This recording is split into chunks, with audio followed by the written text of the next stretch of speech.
Hello and welcome to the 20th episode of the From the Vault podcast. I'm your host, Nathaniel Forsyth, and rejoining me this week, and joining me for several weeks into the future, is Holt Hauser. How are you doing? Yeah, I'm doing pretty well, man. How are you? I'm okay. I've had a bit of a stressful last couple of days, but it's okay. We talked about it. You know, we sorted it out. We're moving forward. For sure. So to let everybody listening know, this is going to be the normal setup from now on. Dan, I am normal. Holt is definitely normal. Nobody should tell you otherwise. Dan is taking a bit of a step back from Magic, and as a result, also taking a bit of a step back from the podcast. I think he's planning on moving to Paris to study in culinary school. Yeah.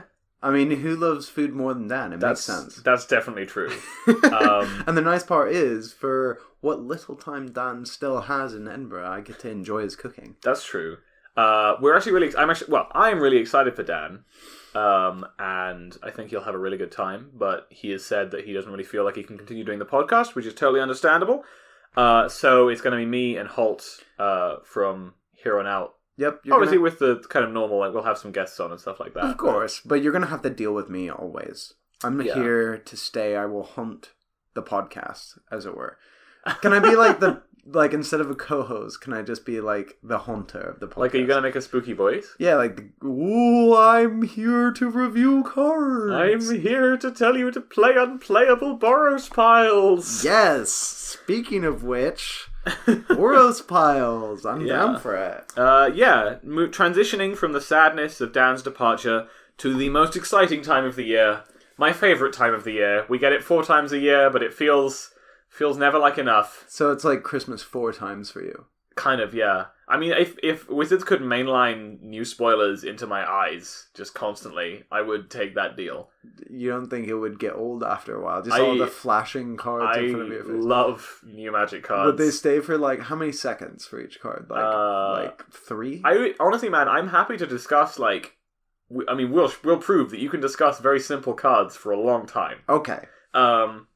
But, okay, so going on from last episode where we talked about what we thought would happen in Guilds of Ravnica, and we'd had a couple of spoilers, all the promos and stuff like that, so the new Dissolve, and there's a new Thoughtseize. Yep, the Sinister Sabotage for the first one, and then it's Thought Erasure, I think it's the one, I think there's a couple of other ones. Oh, there was an interesting Selesnya card, but we've seen a few of those, and we'll get into those in a moment, and we've also had a bunch of other spoilers, and we know all the mechanics now since then. Yeah. So, we have Mentor for the Boros, which is like attacking bolster. Yeah. Where when this creature with Mentor attacks, you can put a counter on something on another attacking creature with lesser power. Mm-hmm. And then we have Surveil for Dimir. Yes. So it's sort of like Scry, but instead of putting it on the bottom of your deck, you bin the card, so you put it in your graveyard instead if you don't want it. So it's mostly better Scry. Yes. Which is interesting. More synergistic Scry, let's say. I mean, putting stuff in your graveyard is more likely to be good for more decks. But what if you care about your graveyard and you look at the top and you're like, Nexus of Fate.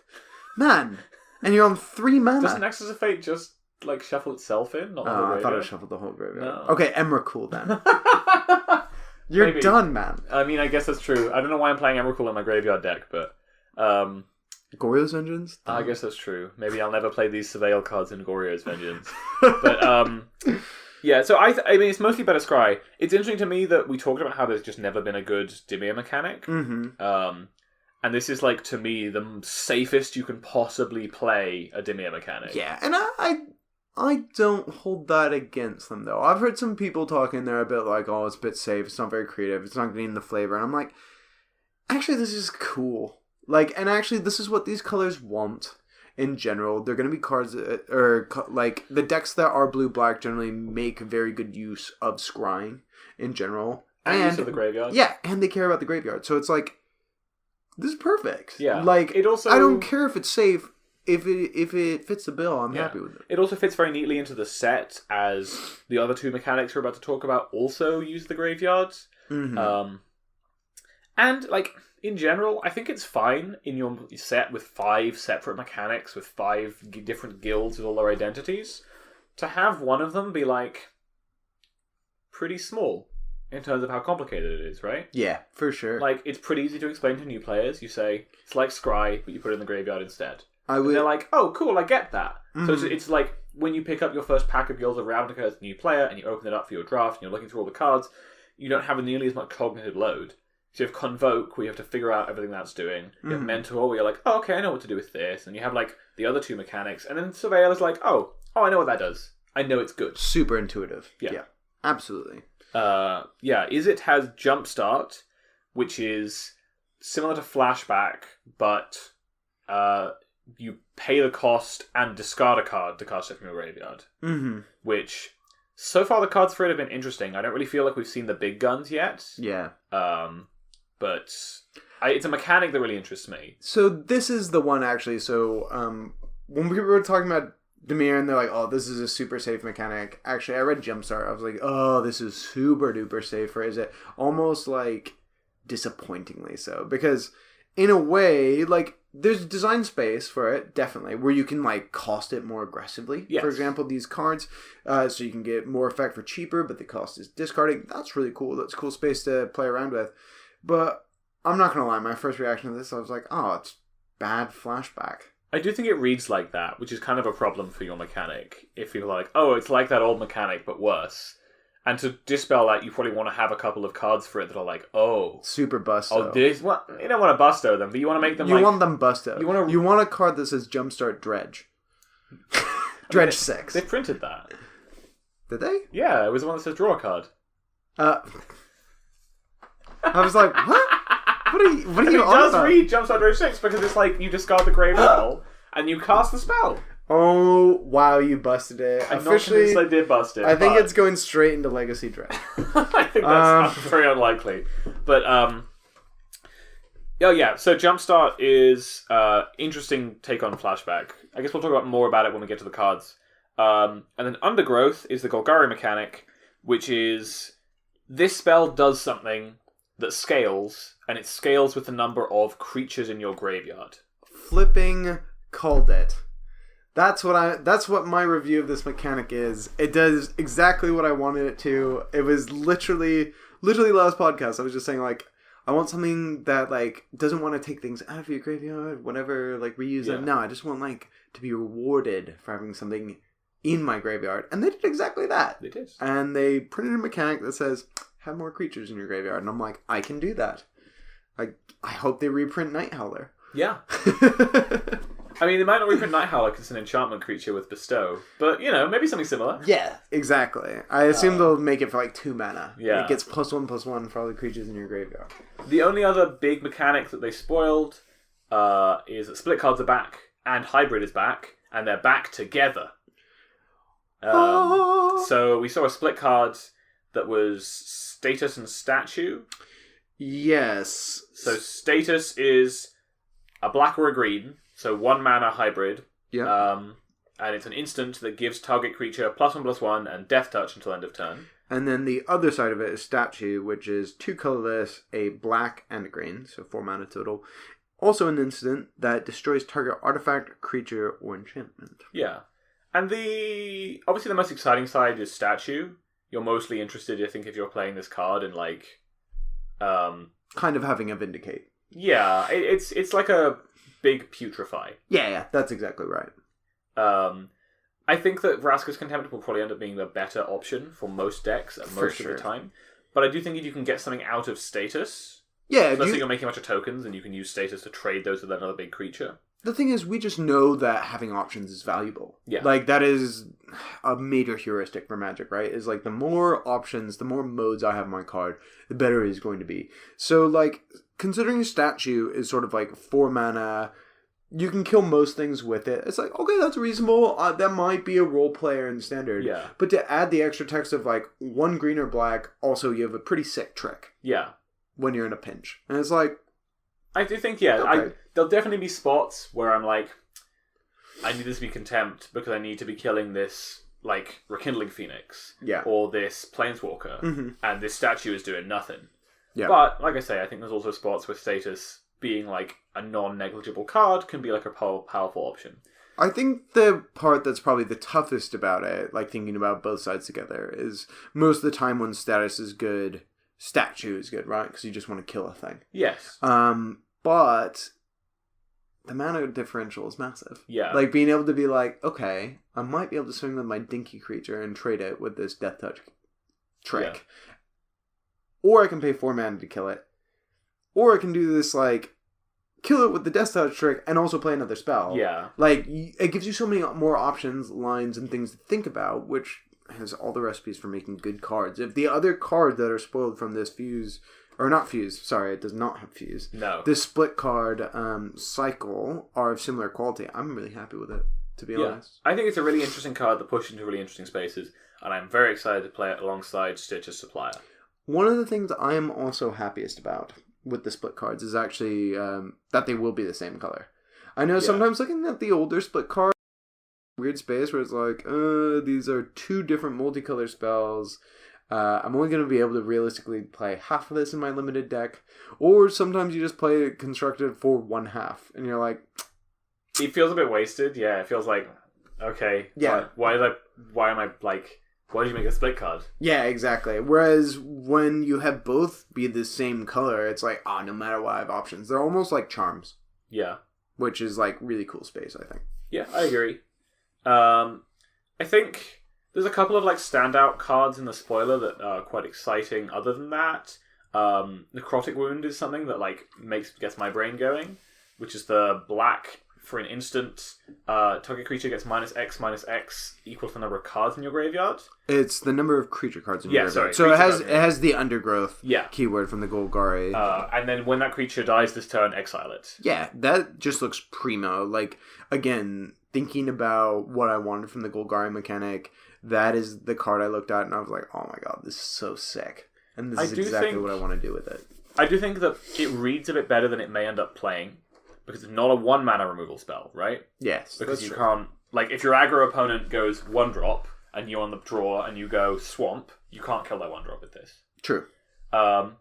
So I'm, like, mostly interested in using it, like, turn 4 to double spell. Yeah, well, that's what I mean, is, like, this thing with the right setup has the potential to take out creatures just so far above rate. Yeah. Like, you can kill a Rekindling Phoenix with a 1 mana spell. Yeah, which is sick. And you don't even need to work that hard for it. You just need 3 creatures in your graveyard. Yeah, exactly. I mean, you can play Stitcher's Supplier on turn 1, and you're ready to go. I'm not convinced you're quite ready to go. You're ready to go, Nathaniel. I do think that it's going to take a little more work to slot into your decks than it looks. I think some people will look at it and be like, oh, I'll just put some self-mill in it. It's okay. But you have to be playing a pretty high creature count. I haven't done the maths, but I'm pretty certain you have to play, like, maybe 28 creatures or 26 or something like that. I think you have to play quite a lot of creatures in your deck. So you have to be quite focused around, like so basically, non-creature spells that require creatures, or like a critical mass of creatures to be good, are always going to be limited in space in your decks. For sure. Because you need so many of those slots to go to creatures. Yeah. Stitcher Supplier is such a good card for these sorts of decks because it's both a creature and a self-mill enabler. Yep. But something like Necrotic Wound, I think, will show up in these sorts of graveyard decks, but it's hard to know exactly what the maths will be to before you can start to consider it for your deck, and B, it's hard to know if it's going to be better than, like, Vicious Offering in those potential decks. Yeah, I get what you mean. Like, it has to be a pretty high rate, and you have to be able to turn it on pretty consistently. To be honest, the only deck I can imagine playing something like this as, like, a 4 of is you're going to be, like, a really aggressive self-mill deck. Yeah. That is also just an aggressive deck full stop. Yes. You know what I mean? Where it's like, the 1 mana really matters because I really want to cast this and deploy a 2 or 3 mana I want to curve out every turn. Exactly. And I want to use all my mana every turn, and having my removal spell be 2 mana and my threat be 3 mana is a big problem for me. Yeah, whereas if you're going something slower where you want to grind out more advantage, you're going to want something that's closer to Vicious Offering where you can cast on turn 2 to kill the small creature. Yeah. And you want the kicker mode where it's like Supplier is very exciting, right? Because you can be like, oh, they played a Lyra. Okay, sack my Stitcher Supplier. I wanted to do that anyway because I wanted the self-mill. Yeah. And kill your big thing. And usually those types of decks, if you're grinding enough advantage, I'm especially looking at cards like Narcomoeba and Sure. things like that, where like you might have bodies to sacrifice. But I think we'll get to that in a second. Actually, I think that leads nicely into we have some early thoughts on what sort of decks we think look interesting. Mm-hmm. It's so hard to know exactly, right? Because we don't have the full spoiler, but I think that there's promising places to go in the current card pool. That will seem to be backed up by what's coming. Yes. That make me interested. And the graveyard is such an interesting place to play around in because the set 3 of the guild mechanics care about the graveyard. Yeah, absolutely. We're getting the Golgari, who always care about the graveyard, and then this time the Dimir and the Izzet at least somewhat do as well. Yeah. So I am very excited about the potential of graveyard decks. I also think Stitcher Supplier is a very powerful enabler. Mm-hmm. The only problem right now, because I've been poring over the card pool, is I don't think there's that many strong reasons to dump things into your graveyard right now. Mm-hmm. We have Bone Dragon. Oh, but the Bone Daddy. I don't think Bone Dragon is necessarily even a bad card, but I think that if your payoff for playing a bunch of 1-mana 1/1s in your deck is I'm going to cast a Bone Dragon from my graveyard at some point. So basically what your Stitcher Suppliers read is like 1-mana 1/1, like play this 3 times and eventually draw a 5-mana or something like that, 5/4. Yeah. And I'm just like not that excited. Yeah, it's by not that. a massive payoff. That's not the reason. Yeah, I feel like people will beat me if I do that. Narcomoeba is a start, but it's certainly not a... Narcomoeba is not a payoff in itself. I have to be, I think, really aggressive and also quite lucky to be that interested in playing Stitcher Supplier into Narcomoeba as like a primary thing. You know what I mean? And Desecrated Tomb is like the most interesting graveyard payoff we have right now. Mm-hmm. And Narcomoeba is interesting with that because they do the same thing. In the Narcomoeba triggers Desecrated Tomb, and Desecrated Tomb makes 1/1s. And hey, look at that. We have a bunch of 1/1 flyers. Because all of our graveyard cards do the same thing. So I take it in this deck you're planning to run Trumpet Blast, right? I mean, some kind of Anthem is what I want to be playing once I start having a bunch of 1/1s in play. For sure. In this case, I think that you could potentially play Favorable Winds. I mean, this does sound... I'm not going to lie, I've been waiting since Ixalan. I've looked at this stupid enchantment build around, looked at it an uncommon in my terrible packs, because that was a terrible set to play limited in. And I looked down and I went, man, I want to do this. So anything you have for me on the Favorable Winds plan, I'm up for it. And making a bunch of Narcomoebas and bats qualifies. So, yeah, I think, personally, my intuition is that this is not good enough. That making a bunch of 1/1s from your graveyard isn't... Incidentally, quick disclaimer before we continue.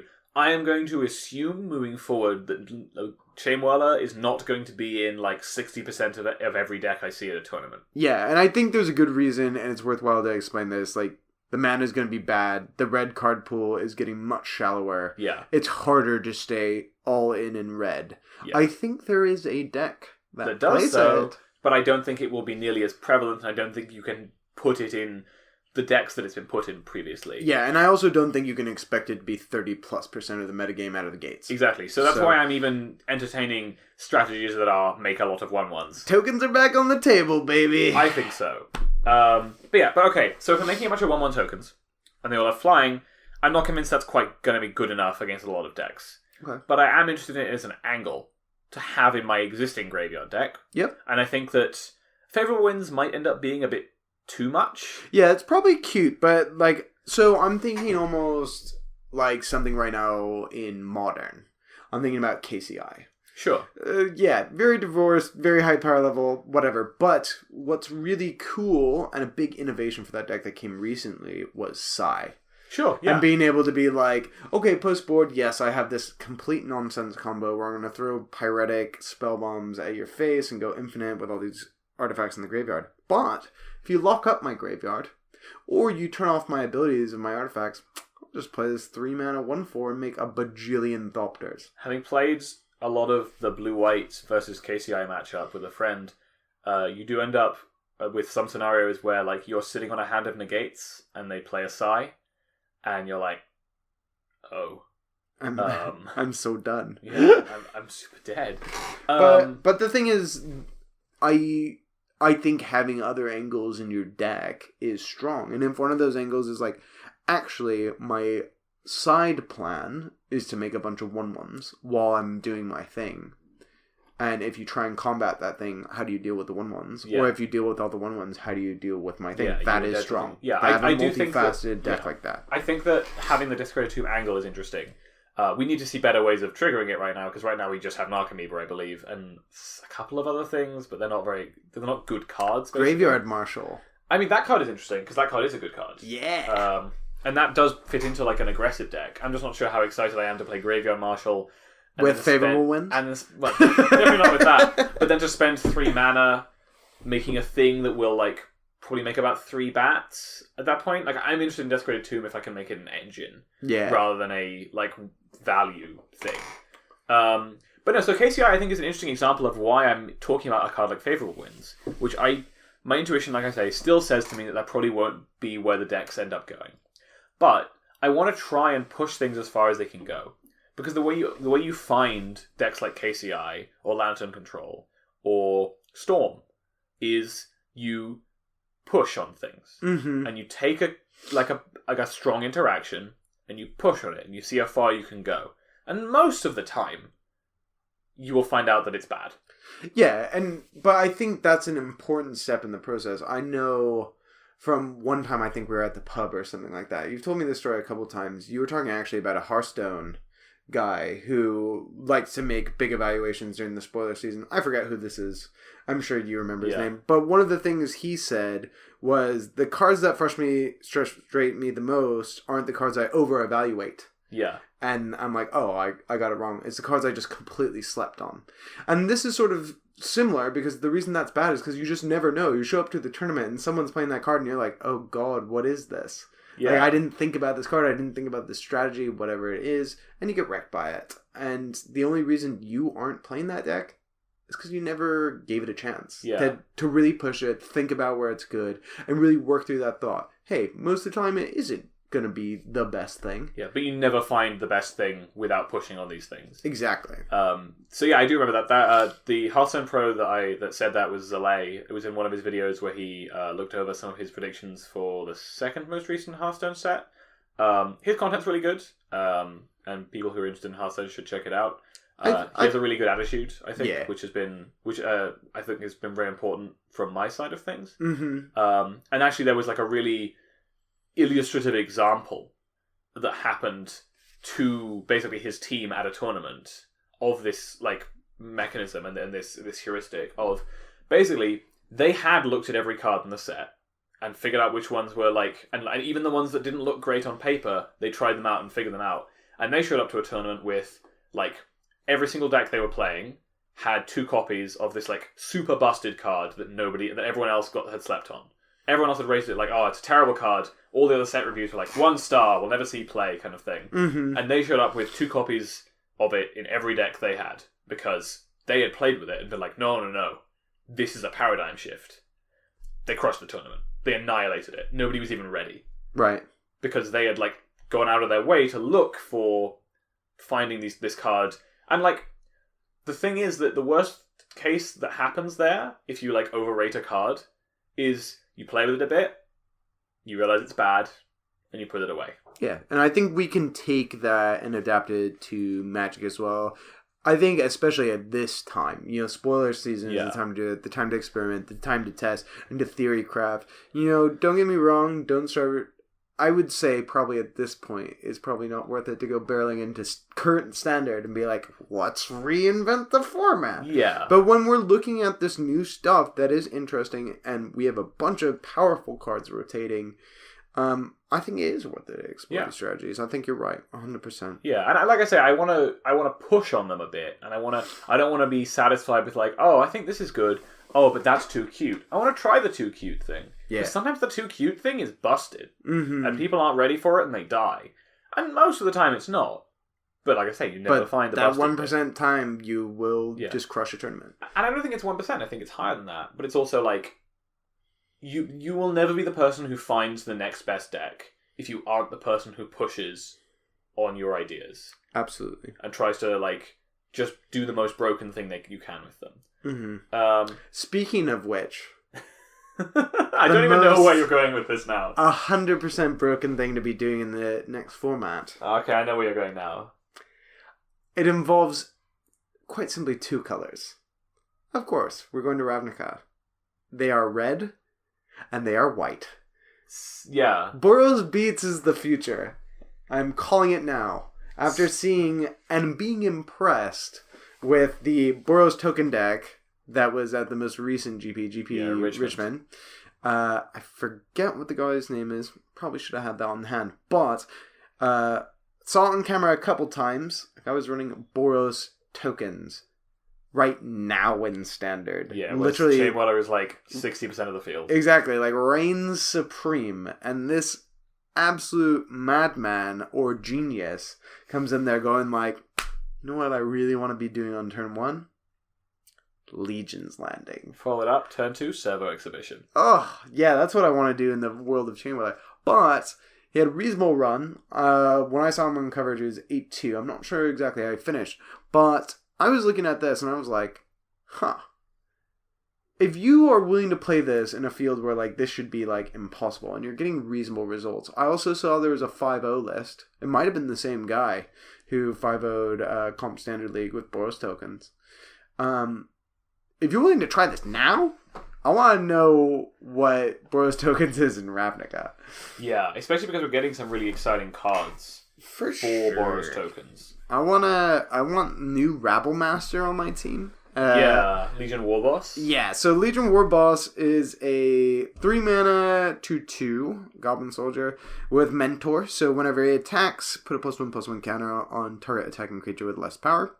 And at the beginning of your combat on your turn, create a 1/1 red goblin creature token. That token has haste until the end of turn and attacks this combat if able. So,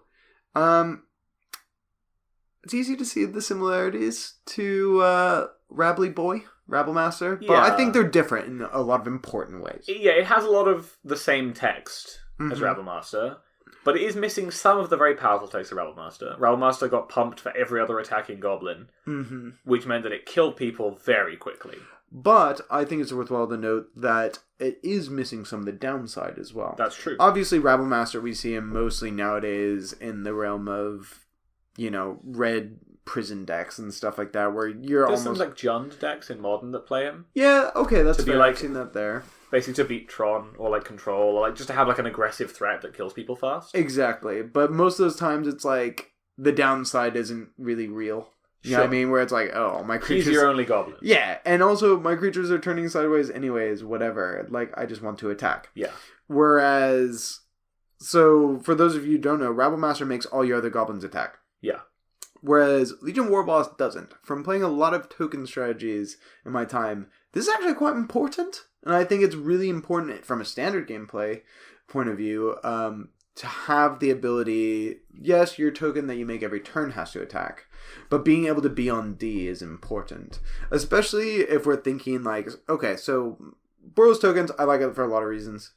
Heroic Reinforcements is sick. I genuinely... I'm with you on that. I think Heroic Reinforcements is like the most powerful pump effect to play in Standard. Legion's Landing is sick. Yeah, that's a cool way to... That's really powerful. Yep. And you get access, depending on what you go for, to some cool anthems, some cool pump effects. I'm into it. You don't have to convince me. But looking at Legion Warboss and thinking about this goblin synergy or lack of downside, we can also think of goblins in Standard, just mono red goblins. You can just play mountains and don't have to worry about how bad your mana is. And that deck can play Chainwhirler. Ugh. So that deck sounds like it's really, really sick in the aggro mirror. Yeah, exactly, right? But you can play that. We have access to... is it Goblin Warboss, the one we have in Standard right now? That's like, goblins cost 1 less and they all have haste. Chieftain, isn't it? I'm going to be honest. All the different 3-mana Goblin Lords are like impossible to keep straight in my head. All I know is it's not Goblin King. Yes. I think it's Goblin... I think you're right. It's Goblin Warboss. We have... Siege Gang Commander. Yeah, Siege Gang Commander, who curves really nicely with that. We have Trashmaster, who is an authentic lord and adds some utility on a reasonable body. Yeah. We have Goblin Instigator, which is a dragon fodder, but it's a creature, which is important to go alongside War Boss because he reduces its cost, whereas he wouldn't reduce Dragonfly's cost. Sick. So, and then the only thing that's a bit lacking, however, is like the 1-drop slot. Isn't that great? You have things like Running Rigger, which isn't fantastic. We have like Fanatical Firebrand, which is super They're mostly solid, like medium. not exciting to play on turn 1.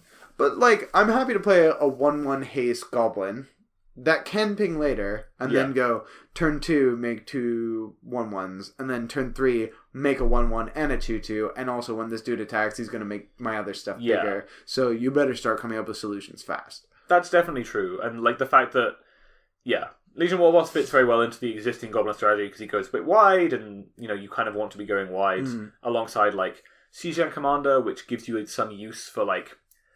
Siege Gang Commander works very well with this guy actually, because let's say you are in a situation where you don't want to be attacking with your goblins. Yeah. And you're like, well, I have to be attacking with this goblin because like the goblin I make every turn has to attack, and like my opponent has a 4 toughness blocker that it's never going to do anything past. Yeah. But you can be like, oh, okay, I'll just throw it at your face. Yeah. Siege Gang Commander it. Sick. Like, hit you every time. Yeah, so you have a way to grind. Yeah. You have an endless fodder of shocks. There is a couple things that could make this tough, and I think Standard definitely has the tools to be able to abuse the strategy. I'm looking at things like Thorn Lieutenant and stuff like that, where it's like there's very reasonably costed cards that kind of shut down, like, make a bajillion 1/1s. But Full Lieutenant only shuts that down if you're targeting it with spells or abilities. True, but it's also just like good on raids. That's true. A 2/3 blocks most of the goblin stuff pretty well. So it makes it hard to attack with your Legion Warboss to mentor things. Yeah, but the thing is, what's important though is that because those defensive tools exist, you need ways to grind. And that's exactly what you're talking about. It's like, fine, let's gum up the entire board. I'm going to make a bunch of 1/1s. You're not going to have good attacks. I'm not going to have good attacks. Oh, wait. I'm now going to play, make 4 more bodies with Siege Gang Commander, and now I have a bunch of reach. And I'm just going to sit. And you have access to Goblin Chain Whirler, who is quite good at clearing out a lot of blockers from your opponents, as we've seen many, many times. And you're playing red, so you still have access to the good red cards that remain. Yep. There's not that many of them, but Rekindling Phoenix is a very real magic card. That's true. And being able to play that out of your sideboard, for example, or Vance's Blasting Cannons. Yeah, Blasting Cannons super reasonable in the Goblins deck. Like, if you go on turn 4 and you play this thing, it's not going to be unreasonable to be able to play 3 spells in a turn, I think. Yeah, exactly. So I think you have access to a lot of interesting options in both a red-white aggressive deck. Yeah, Flame of Kel doesn't lose that many cards, man. Yeah, Flame of Kel. Flame of Kel is another deck that might just survive rotation and be very good and be the thing people are doing on week 1 to just beat up everyone doing something kind of like slow and nonsensy. Like us talking about our graveyard decks that make a bunch of 1/1s. Yeah, for sure. And if the guys are just playing Flame of Kel, then like, we might just be dead. Yeah.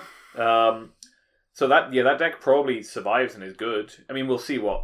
it's really hard to say exactly what week 1 would look like at all, but that's a very big possibility.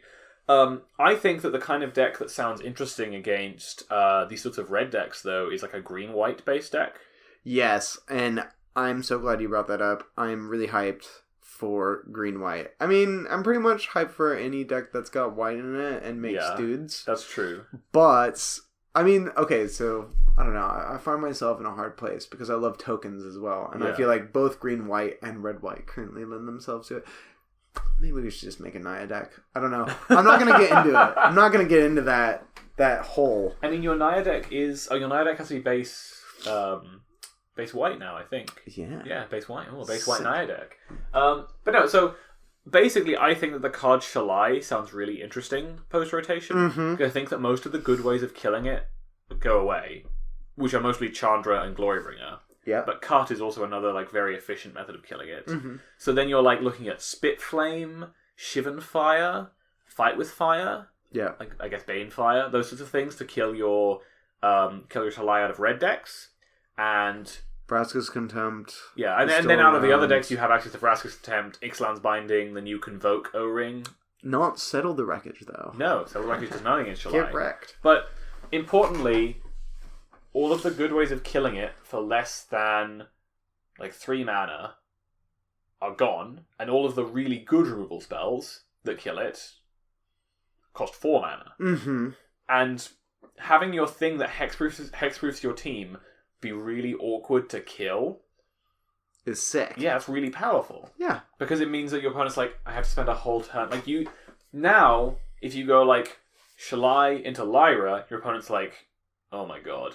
Mm-hmm. I have to spend a whole turn killing the Shalai, but I then won't have a removal spell, and I won't have the mana to kill this Lyra, and it's going to hit me next turn, and oh my god, everything's going wrong. Yeah, and I think the other part that's really sick from the cards we've seen, obviously we're getting Convoke back for Selesnya, that was the first thing spoiled, but that makes me want to go wide, that makes me want to play tokens. We have the new spoiler for the green-white, the legendary creature? Yes, and Mara, Soul of the Accord. Whenever she's a 2-mana 2/2, green and a white. So whenever she becomes tapped, create a 1/1 white soldier creature token with lifelink. So there's definitely token themes here. Yeah. We have the Sapperling cards from Dominaria. Yeah, some of which are quite good. Like the Kicker Sapperling one is like a very efficient card. Totally. But I think going back to Shalai, we're now going to see her second part of her text really shine. Yeah. Where now 6-mana Gabney Township is like, oh god, they're making 6 power. Yeah, that's 5 power. That's what I think, because I think you can really... I think Shalai is kind of the bit that makes all these green-white decks tick in my head. It's not... You're not building entirely around it, but you can really abuse its ability, I think, quite well. And it just is kind of a nightmare for your opponents going forward. And then, My intuition is that things like Amara or Amara Soul of the Accord may not be good enough, because my intuition is that like it's gonna be really hard to tap your 2/2 every turn, because attacking is gonna be hard against a lot of decks with your 2/2, and you casting a Convoke spell every turn is also gonna be hard. Nah, I'm just gonna cast a Convoke spell every turn. That's my plan. I'm just convoking through life. Like I say, I am interested in doing it because it sounds very powerful. Yeah. If she's like a Llanowar Elves that taps to make mana and a 1/1, and then like later can be a 2/2, that's really exciting. Mm-hmm. And not to forget, Llanowar Elves is still in standard. Yeah, that's a fair point. Being a green deck, and especially a 2-color green deck, it's very hard to play Llanowar Elves in your non-2-color green decks, and it's especially hard to play Llanowar Elves in your non-Golgari or Selesnya decks, because those are the only base green. Those are the only ones with green shocklands, basically. Yeah. So you have to be very dedicated to green if you're gonna consider playing Llanowar Elves on turn 1 in other color combinations, like Gruul, for example, is quite hard. Yeah. But yes, you get Llanowar Elves.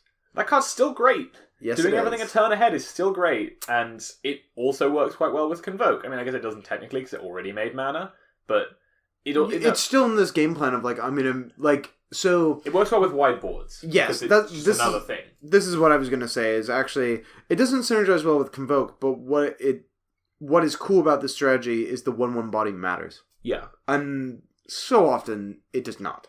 So often Llanowar Elves is just like I'm literally playing it because it's a very, very, very vulnerable Mox Emerald that's summoning sick. Yeah. Yeah, I mean, that's what I'm playing. I'm playing it because Mox Emerald is so absurd that I'm happy to play a 1-mana one that comes into play tapped and dies to creature removal. Exactly that. Rather than ever caring really that much about the 1/1. Obviously, it always matters. That's always a knob. Being able to chump block later or like potentially getting a few extra points of damage is not irrelevant. But in general, it's going to be underwhelming, or it's going to be marginal, or it's going to be a corner case.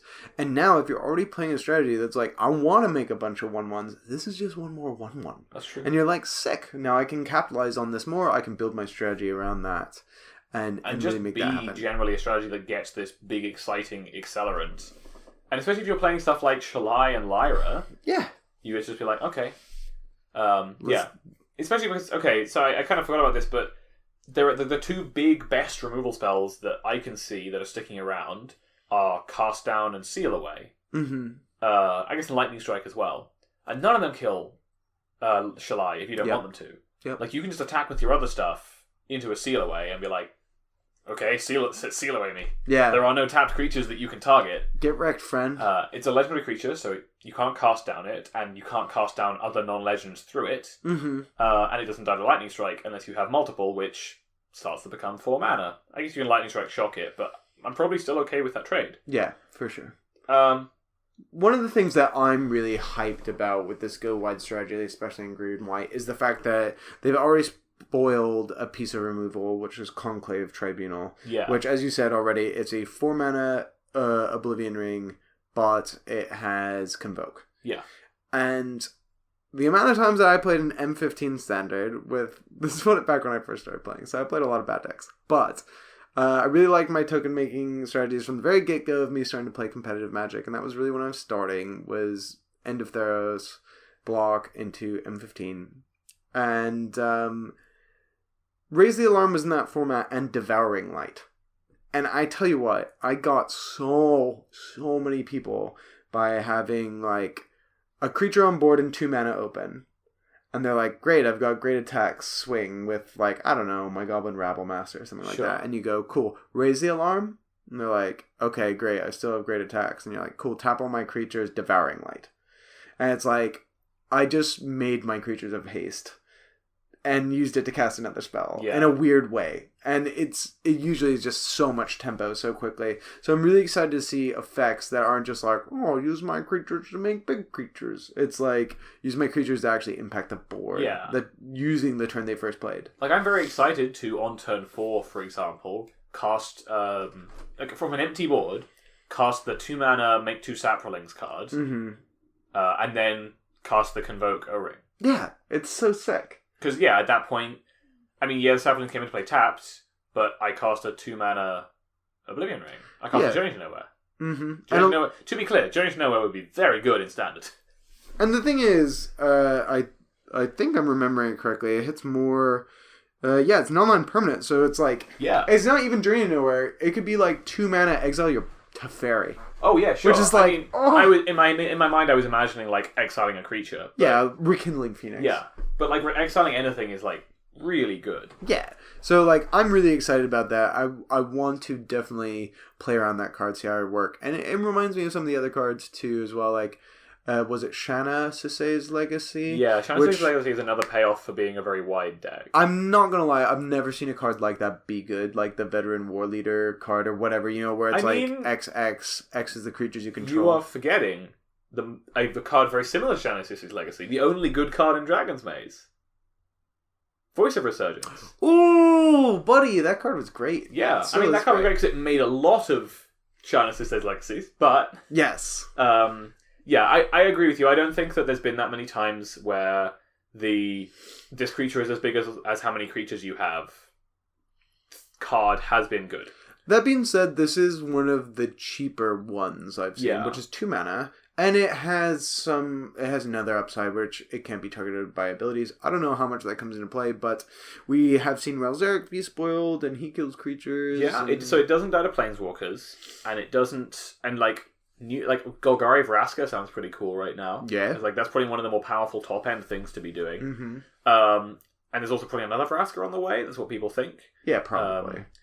It doesn't die to Planeswalkers. It doesn't die to O-Rings.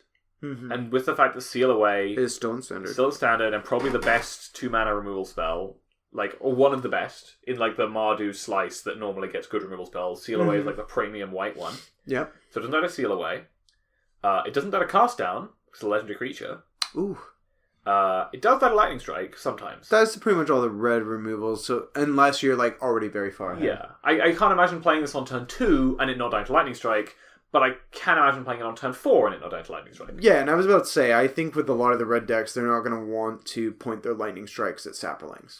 Yeah. Yeah, I mean, it's like, a lot of players, like, obviously there's going to be a time that's right, but generally it's not going to be right. Like, I'm not going to trade Lightning Strike if I'm an aggressive red. A Saproling Exactly. So by the time that you play Shanna up, she could be a 4/4. She could be a 5/5. Exactly. Easily. And they go, oh, well... I still can't use my Lightning Strike now. You know what I mean? Absolutely. And, like, her being legendary is a slight downside because these are the sorts of cards that get better in multiples. Yes. You know, you want to have lots of your creatures that get bigger from other creatures in play at the same time because they all get better as that happens. Yeah. So, and legendary 2-drops in general have been slightly awkward. We've seen it with Zergo Zergo Bellringer. Bellstriker. We saw it with Zergo Bellstriker. We saw it with Karizev. Aggressive legendary 2-drops always end up being a bit awkward, and I guess 1-drops as well, because you want to play a lot of them to play them on turn 1 or 2. Yeah. But you also don't want to draw more than 1. Yeah, absolutely. And they become obviously worse. Like, legendary 5-mana creatures can be okay sometimes because their impact on the board is very high. So if you have one in play and you have another one in your hand, it's possible you're still winning because you have your legendary 5-drop in play. The Scarab God was one of those cards where you're like, I have 2 Scarab Gods. Sometimes this is awkward, but sometimes this is fine. Sometimes I play my Scarab God and my opponent's like, oh my god, and then they exile it, and then I play another one and they die. Whereas, like, it's much harder to do that with Karizev. Yeah. People don't tend to be like, oh, kill Karizev, and then you're like, haha, second Karizev. Gotcha. Yeah. Get wrecked. Not prepared for this now, are you? Okay, how about... Well, I was thinking about the more expensive legendary pockets of cards that are good in these green and white strategies. Me and Dan, actually, a couple standards ago, maybe last standard, we're playing a lot of the green-white deck that use Huatli Radiant Champion. That is a card I want to and appeal to authority. Yeah, Huatli Radiant Champion is a card that could very well end up being, like, quite good now, because it's a super weird Planeswalker. It's definitely a better designed Planeswalker than many Planeswalkers. Definitely interesting. Yeah, well, because it's a build-around puzzle to solve. It's a powerful effect if you have built your deck in the right way to take advantage of it.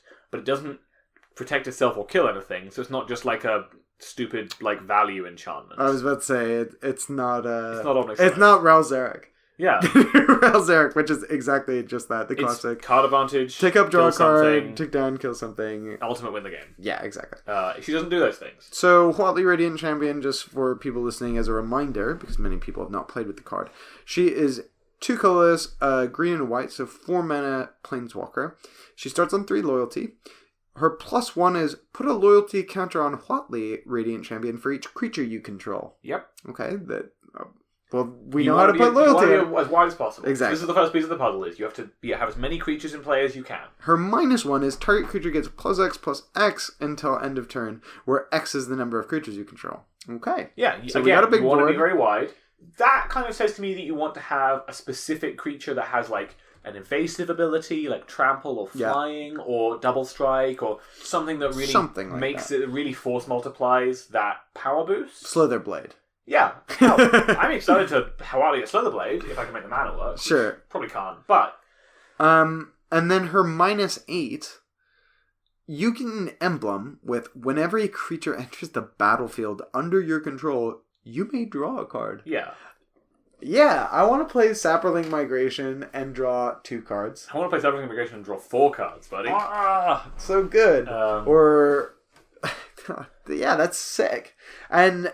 Okay, I don't think it is that wild to be like, actually, I can tick up once or twice in Ultimate. Yeah, I think that's not actually as unreasonable as it may sound. Yeah, we don't You're building your deck towards enabling all these go wide strategies. Huatli becomes, like, maybe you want to mount shout on Shalais before you play any Huatlis. For sure. But maybe you don't. Maybe Shalai is a legendary creature and you only want 3 of them in your deck. So you kind of want 5 copies of, like, an effect that force multiplies your guys. Yeah. And Huatli doesn't totally do the same thing, but she is good in the same situations of, like, I have a very wide board and I have, like, mana to spend.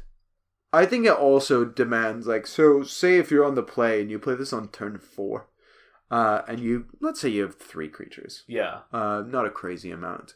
So you tick up to 7, maybe you get a hit in, maybe you don't, but you pass. Like, your opponent now is on 4 mana. They're not going to have a way that's, like, effectively dealing with everything. If you're ahead on board at this stage, like, the only 4 mana sweeper is Settle. Yes. Which, obviously, they wouldn't have access to at the time. But other than that, it's like Cleansing Nova. Yeah. Or you're going to have to play something like Plague Mare. In which case, Huatli, you get to untap with 4 mana with Huatli on 7. And you're like, okay, well, if you want to play the long game... Exactly. Let's go. Plus, Shalai gives your Planeswalkers hexproof. Ooh, I did not realize that. There is definitely an exciting possibility to me to be like, turn 1 Llanowar Elves, turn 2 make some dudes, turn 3 play Shalai, turn 4 play Huatli, tick up, she's on like 7 or 8, and your opponent's just like, your opponent was on the draw, yeah, and couldn't kill Shalai on their turn 3, and now it's going into their turn 4, and they're like, the part that's sick. I can kill Shalai, but I can't kill this Huatli. And if they can't kill Shalai, there's something that's really nuts about being like, cool, I'm gonna take down Huatli on Shalai. Yeah, exactly. And make her like in a like you know Make her 10 like a 10 power flyer. Let's go. I'm definitely excited by the possibilities of Huatli. I don't think it's going to be a slam 4 of, but I think it's the sort of I don't think a card like that can be, Yeah. actually. I think it's going to be a solid 2 of, or it's going to be a really big role player in sideboarding games. Because it's a way for you to generate value out of your creatures when your opponent wants to clear. And you just being like, okay, I'm going to take this turn off playing creatures to basically cash in. And be like, cool, gain 4 loyalty. Yeah. Like, go ahead. Suspend 1, win the game. Yeah, pretty close to it. I think that sounds like hyperbole, but I do think that if you like manage to emblem her in this sort of deck, it just becomes impossible to lose. Against a lot of decks. Some decks it's not impossible to lose. Some decks, like against the Chainwhirler decks, I can imagine being like, haha, whenever a creature enters the battlefield, I draw a card, and the Chainwhirler decks are like, okay, Chainwhirler you. Kill everything you have. I think hit you for 5, and you're like, oh no! Drawing cards isn't good. Yeah, I'm on like 4. It doesn't matter. Like, fair enough. But there's plenty of matchups where where each of your creatures turning into an Elvish Visionary is excellent. I also think it's nuts that it's just creatures ETBing. It's not casting creatures. Yeah. So the thing is, like, again, all your token producers, I hope they give us a Convoke spell to make tokens. I mean, they've done that in the past. Not just Sprout Swarm, which actually, now I'm thinking about it, I don't think it was a bad use of Convoke. I think it was a bad use of Buyback. A pretty bad mechanic, if I'm being honest. Not from a power level perspective, but definitely from a gameplay one. Mm-hmm. But there was some in the original Ravnica. They were mostly limited fodder, but there's been Triplicate Spirits. Yeah, Triplicate Spirits was actually sick. Yeah, I played it in Pauper. Yes, he's playing Pauper some out of the time. There's a lot of weird token making things in Pauper, but Triplicate Spirits has occasionally seen play. Yeah. But yeah, so maybe this Convoke spell that makes tokens, like we talked about how we don't want to convoke our creatures just to make more creatures, but going wider is kind of interesting, especially because Convoke spells that make tokens can kind of fuel themselves. Yeah. I think the green white decks are really interesting. But speaking of board wipes, you talked about Cleansing Nova, and that's the only wipe they're going to have access to. There is another board wipe that costs 4 mana in black that nobody's been playing so far. The Saga of Phyrexian Scriptures. Yeah. Yeah, okay. I'm interested in this card right now. I'm not... Its mortal enemy is still in existence, which is Thrashing Brontodon. Yes. But wait. All the artifacts are going. Yeah. That's pretty heads up. Like, Scrap Heap's not around, Heart of Carrion's not around. There's, like, Bomat Courier's not around. Mm-hmm. Most of the artifact creatures, if not all of the artifact creatures that they're going to see play in Standard, aren't going to be there anymore. So Phyrexian Scriptures is not going to be kill half your opponent's creatures, it's going to be kill all of them. Wait, so you don't think Field Creeper is going to see Standard play? I do not believe Field Creeper will ever see play in a Standard legal, like, competitive tournament. Dude, I spec'd on them. As I speak, we're recording in Holt's house, and it is wall-to-wall Field Creeper. Yeah, they're all foil as well. I have approximately 2,000 They're very pretty. Foil Field Creepers. But yeah, so I would guess that almost all the artifact creatures are not going to see play in Standard anymore. The exceptions being maybe like Karn's tokens and the Weatherlight. Weatherlight is a sick shout, actually. Yeah. I've been thinking about that. I've been thinking about Weatherlight, and I'm not sure where exactly it fits, but I'm way more interested in it now. Now that Ebrei doesn't exist, yes. I still feel like Karn kind of sits on top of it a little. You know, you're looking for a 4-mana value engine, and you don't have access to one in your colours, so you look to colourless, and you're like, oh, I guess I could play the Weatherlight, or I could play Karn. And I think it's like hard to make the case for the Weatherlight sometimes, but I don't think that it's going to be impossible. Yes. But yeah, Weatherlight's kind of interesting. But in addition to the fact that there are very few artifacts around, Phyrexian Scriptures has a third piece of text. Its last chapter exiles all cards from your opponent's graveyard. I've never really thought about that mode. I'm not gonna lie. But we've just been talking about how great the graveyard's going to be and what we're going to do with all these graveyard things, and like this is main boardable hate. This is main boardable graveyard hate. I mean, it's quite slow at doing that. But if the graveyard decks are about putting creatures into play, which I imagine they will be, then this sort of deals with everything they're doing. Yeah. You know, it says, okay, no, all your creatures are dead, and no, they're really dead. Yeah. That's sick. It's still a little bit weird and slow. It's still a suspend 1 Wrath, which is powerful sometimes, because if your opponent doesn't have an answer for it, then you get to time walk them. Yep. If your opponent doesn't have anything else to do. Which is slightly harder in Magic than in some other games, because there are things like Planeswalkers, and like other things you can do that affect the board that aren't creatures. Yeah, for sure. But I can definitely see a lot like decks existing, especially in a smaller standard, where they just don't have access to those tools. Yeah. And you go for Ancient Scriptures, and they go, I can't do anything. Mm-hmm. I can't play anything into this board because it's just going to die, and I can't get rid of the Scriptures, so hit you for 5, all my stuff dies, and then it all gets exiled. Yeah. And that's really interesting to me, as an option. Yeah, I like and then, we've talked about a couple of artifacts we think we'll see play. Here's the artifact I am the most excited to try and see if we can get something busted out of it, because it's really powerful, but that so far I think has been totally unplayable because of a braid. Which is like, a braid is the fun police, and it's leaving, and we get to do fun stuff now. Okay. Gilded Lotus. Oh, yeah, I forgot about Gilded Lotus. That card's strong. That card's crazy. Yeah. That card ramps you to 9 mana. Yeah. Like, on turn 5, you play this, and then you play a land on your turn 6, and you have 9 mana. What are we going to do with 9 mana, though? Omniscience. That's 10 mana, but still. Oh, dings. That's nuts. I totally forgot about... These are all cards that I looked at and I was like, oh, this is a reprint for something else. This is a thing for someone else, some other format. And jeez, yeah, that's a fair point. I don't know if it's going to be Omniscience. There's also Zakama. Oh, Zakama's sick as well. It has a thing to do lots of mana with. And then there's also Apex of Power, which is very weird. It's 10 mana, some number of which isn't it like flip the top 5? You can cast top them 7. All? Exile top 7 cards of your library. You can cast them until the end of your turn. Make 10 mana of any one color. Right. So it's hard to play in a multicolor deck. Yeah, because it's triple red. Yeah, well, I mean that would be trivial with Gilded Lotus. Oh, that's true. But the fact that it makes 10 mana of any one color means that if you flip a bunch of different colored cards, you don't get to cast them all. You have to choose a color of cards to cast. Yeah. Huh. So I don't think Apex of Power is where this is going to be. I'm not even sure Omniscience is where it's going to be, because the question then is like, okay, we're Omnisciencing. What are we doing after Omniscience? Yeah, exactly. What are we casting with Omniscience? You need to then be casting a lot of spells. But you can't just be casting Zakama, you have to be casting several, maybe a lot of the Elder Dragons, or maybe there's something with a bigger... Hey, we have the Firemind enchantment, don't we?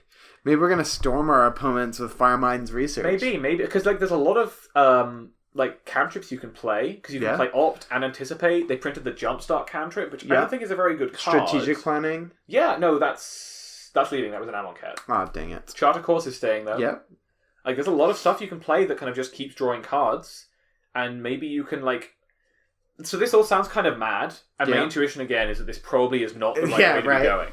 But it's worth checking out. Yeah, and I think that... And Gilded Lotus is just powerful. Yeah, it's a lot of mana. And if your opponent can't just 2 mana annihilate your turn 5 anymore, for free in any red deck... in any red deck. I think that I'm a lot more excited about spending my turn 5, or maybe turn 4, because I'm playing Llanowar Elves. Or maybe even turn 3, because I'm playing Llanowar Elves and Gift of Paradise. Mm-hmm. And we've basically been shown that Gift of Paradise is a playable ramp spell. Yep, absolutely. So... Man, that'd be sick. Yeah. Turn 3 Gilded Lotus? Turn 3 Gilded Lotus. Turn 1 Llanowar Elves, turn 2 Gift of Paradise, turn 3 Gilded Lotus, turn 4 I don't even know. Which is kind of a problem. But I think it's important to keep in mind these sorts of things when you're going into a spoiler and you're looking at, okay, well... Actually, we have a really big mana engine. Yeah. If you see something that's like, oh yeah, that's good, it's really good, but it costs so much mana, maybe think about the fact that you can make a lot of mana. That's fair. I think. If you want to make a lot of mana, you can make a lot of mana. And we also have other dork options as well, Druid of the Cow is not the most high power level, but it's another dork. It's pretty close. It's like a Servant of the Conduit replacement. Yeah, exactly. And being a 1/3 is also not irrelevant against a lot of token strategies. Yeah.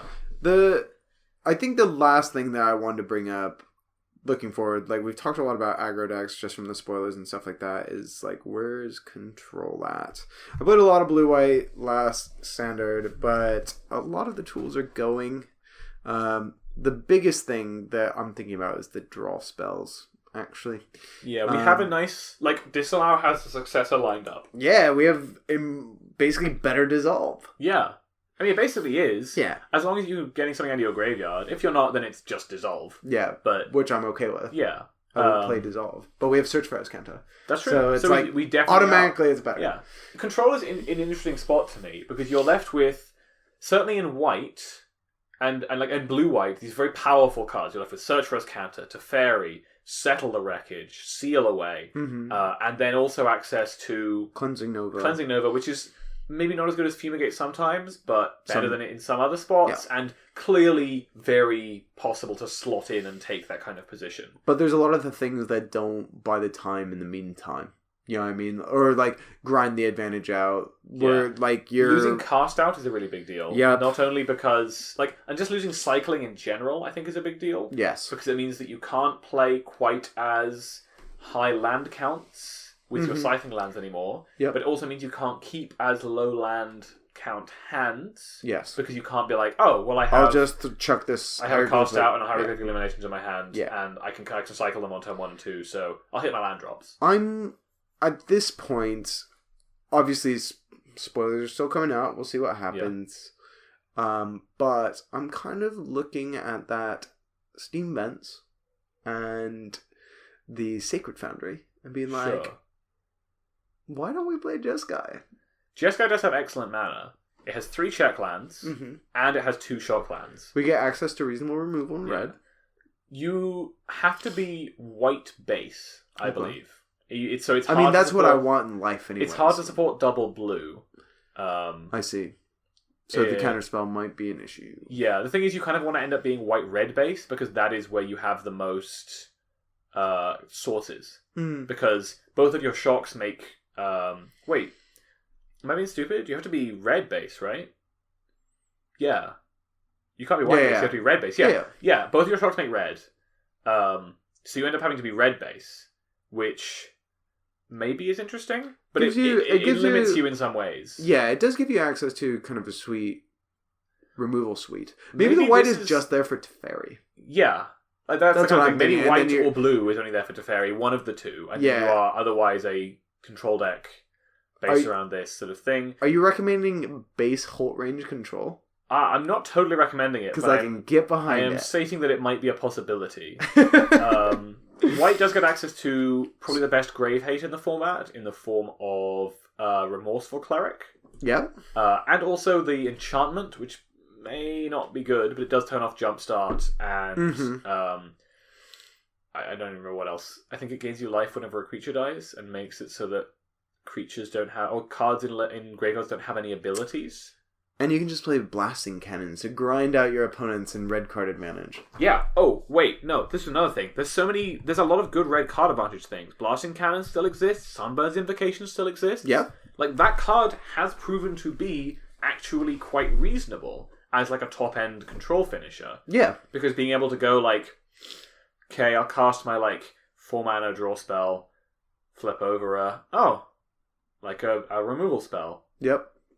Remove your thing or whatever, or cast my 5-mana Planeswalker, flip over a Wrath. Yeah. Those are kind of high roll situations, but they happen. Yeah. And while the red-white Sunbird's Invocation deck wasn't super consistent, I think we have things to shore it up now. We still have tools like Treasure Map, and stuff like that, which could be very reasonable in a red-white control. Treasure Map is also an artifact that gets better with the Braid leaving. Yay! Especially because playing Treasure Map in your control deck before used to mean that against all these red decks, you suddenly turned on the Abrades in their hand. Yeah. Whereas now, nope, their Lightning Strike is exactly the same as it was before you played your Treasure Map. Do we have access to some sort of... Obviously, we had Sweltering Suns before. We don't have any sort of, like, low-level sweeper, do we, for red or white? We have access to... it's like a pirate. It's Pyroclasm. I can't remember the name of the actual card. Oh, yeah, it is like Pyroclasm. It's 3 mana, 2 damage to all non-pirates. Yeah, it's an instant... It's basically Kozilek's Return. But Fiery Cannonade? Yeah, that's the name. Something like that. That card is kind of interesting for like these red control decks, especially if there's just token strategies, because I don't expect many of the tokens to be pirates. I think the other thing as well is like, okay, being able to have enough pumps to turn off Chain Whirler is like, okay, that's respectable. But it's like, do you have enough pumps to turn off Pyroclasm? Yeah. So that's a lot of anthems. Yeah, absolutely. So I am interested in the possibility of this like maybe base red blue control deck that splashes white off of like Sacred Foundries and Glacial Fortresses for Teferi. Mm-hmm. And then obviously you can also play the Spy Buff, not Spy Buff. Oh, I can never remember the name. All of them. No, the red blue Sulphur Checkland. Falls? Yeah, Sulphur Falls and the red-white Checkland Clifftop Retreat. Mm-hmm. In any number that makes your mana make sense, basically. Yeah, that seems reasonable. And I like having this like solid 3-color base in a deck that's slower as well, obviously. You're going to have time to find these things, and most of the time they're going to enter untapped as you enter the later stages of the game, which is exactly what you want. And you're still going to have access to like pretty good early game removal. You're going to have like Shivan Fire. Yeah, and stuff I think like that. Fire is a really exciting option going forward. I think it is. Because I think the only reason it hasn't been seen play before this point is because Magma Spray was too important. Mm-hmm. It's too important to Magma Spray your opponent's Scrappy Scrounger, or sometimes their Scarab God, or sometimes their Rekindling Phoenix, or their Resilient Kenra. And not only is Magma Spray going, but also most of those creatures are going. It's just the Phoenix that remains. Yes.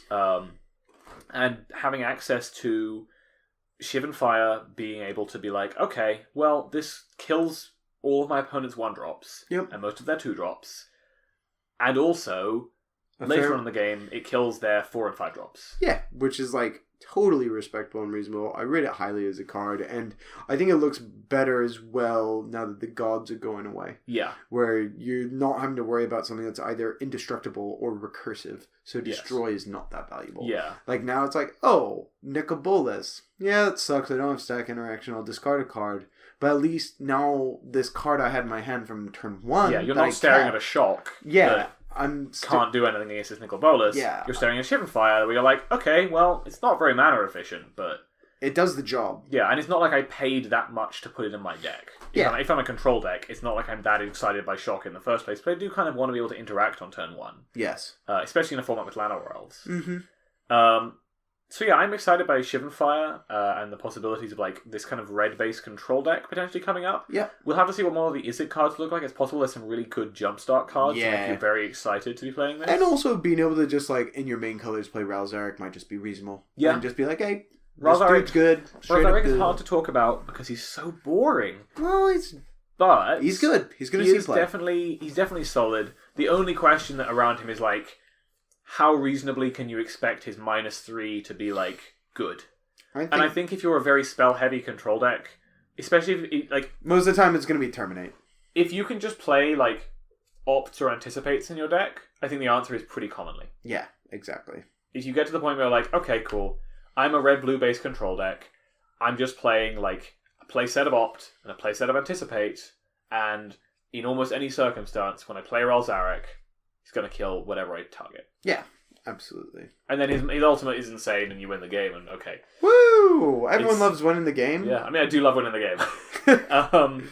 But yeah, I think there's a lot of really interesting, exciting stuff. This is my favorite time of year, even more so than every other spoiler season. This is spoiler season with a rotation. And it's spoiler season where we rotate out Kaladesh. Yeah, I just want to say I'm so happy Kaladesh is leaving. I've just despised that set. I never have to see a Scrappy Scrounger again. The only good thing that came out of that set was Veteran Motorist. That is not true. I think there were other fun and good cards. World of Virtuoso was actually a lot of fun. But Energy was Energy was a bit too pushed, but World of Virtuoso was a lot of fun. Like that Grixis Thopters deck that just like it went infinite with World of Virtuoso. That was so sweet. It was sucky. That was so cool as a deck to have in a standard format. I hated it. It wasn't even that good. I still hate it. I hate everything about Kaladesh. And I'm ready to go. I am ready for it to leave, and I'm ready to be playing with an entirely new standard and card pool where I'm not like, why am I playing this removal spell? I can play this one from Kaladesh.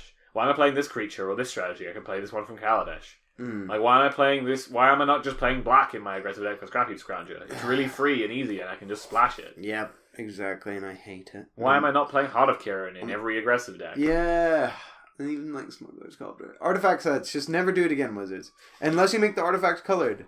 Do you ever have that thought? Do you ever have that thought to be like... That defeats the whole idea of them, though. But you can have cool artifact synergies. But they're not artifacts anymore. What? There are tons of artifact synergies with colored cards. Didn't, like, all the Esper cards... That's true, but A, they felt weird to people, and B, like, they don't feel like artifacts in the same way. Like, if I'm paying blue mana for a card, it's a blue card. It's not an artifact. Yeah. In the same way. Like, the reason why artifacts are exciting and interesting is because you can put them in all these different decks and play around them with lots of different angles. And on that note... Yeah. This has been From the Vault. We should mention that if you like this, you should check out our other content on murphysvault.com and also on our YouTube channel, which this will be posted to, alongside our Podium page. Also, we are, I think, getting real close to being put up on iTunes, so that'll be really exciting when that happens. Woo! And if you want to find us, you can follow me at F_Ironside on Twitter, and you can find Holt at Cap'n Powerhouse, so CAPN_POWERHAUS. Yeah, spelt sort of like his last name and sort of like a weird way of saying the word captain. Captain. Captain Powerhouse. So you can find him there, and you can find me at where I said. And yeah, we have been From the Vault, and you have been fantastic.